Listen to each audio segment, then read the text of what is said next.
What was found at the edge of the cosmos by the new space telescope? And why are scientists so excited about it? Let's see. In Berlin in 1915, amid the height of World War I, Albert Einstein devised a new theory of gravity that supplanted Newton's and applied it to the universe's biggest source of gravitational mass in 1916. Because the universe must be in motion, either expanding or contracting, Einstein's theory showed that it cannot be stationary. Actually, following a great explosion called the Big Bang, American astronomer Edwin Hubble saw in 1929 that galaxies were shattering like cosmic shrapnel. When we say that the universe is expanding because galaxies are getting farther apart, this is essentially what we mean. In the latter situation, we would need to be far enough away with our telescopes to observe it, but Einstein's theory could readily describe a universe that bends back on itself like a higher dimensional version of a ball surface with no edge. Identical galaxies at opposing cosmological poles.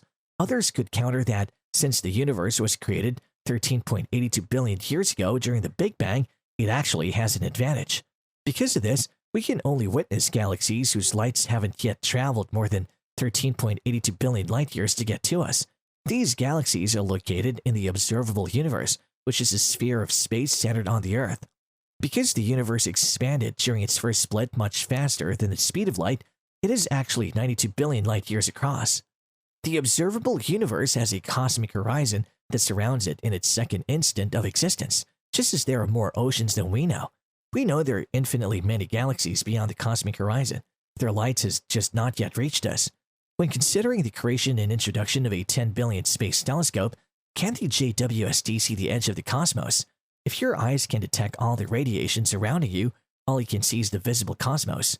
The observable cosmos has a limit because the cosmic microwave background, which occurred roughly 13.8 billion years ago when the universe was opaque like a dense fog, is the furthest invisible light humans can see.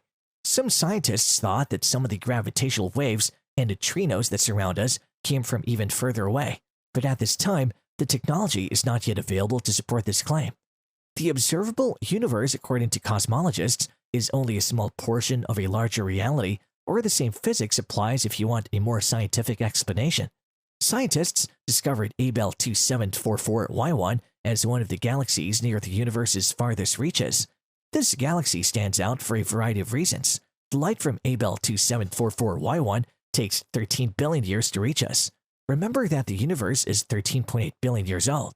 The fact that we're seeing Abell 2744Y1 at such a young age of about 650 million years is an intriguing feature. Because light from distant objects in space has taken so long to reach us here on Earth, this is true of all distant objects in space. Using X-ray wavelets, scientists use Chandra to gather more data. Combining the data from these three space telescopes allows astronomers to study galaxies up to 100 times more distant than any of the observatories could have done on their own. Astronomers from Spain's Instituto de Astrofísica de Canarias, or IAC, and La Laguna University used the Hubble Space Telescope as their initial research tool, which was successful in detecting the questioned galaxy. Then, using Spitzer's tools, we determined the separation between the object and its position. The researchers also observed Abell 2744Y1 and gravitational lensing, a method that bends light like a magnifying glass and enlarges images of distant galaxies through the action of nearby galaxies. How big is this galaxy? Since Albert Einstein foresaw its use as a natural telescope to study the universe's farthest objects. Abell 2744Y1 is roughly 2,300 light-years across, which makes it roughly 50 times smaller than the Milky Way galaxy that surrounds our own. Its star formation rate is 10 times faster than the Milky Way's, which is typical of early cosmos galaxies, more than making up for its lack of size.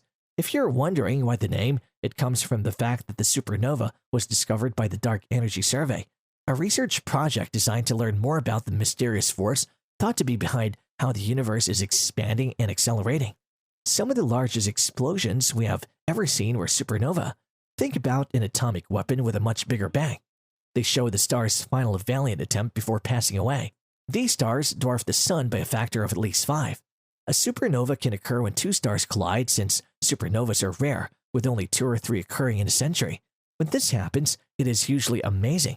DAS 16C2NM was discovered in 2016, and analysts determined that it is an exceedingly uncommon supernova. It's almost like a supercharged version of what we'd ordinarily call a supernova.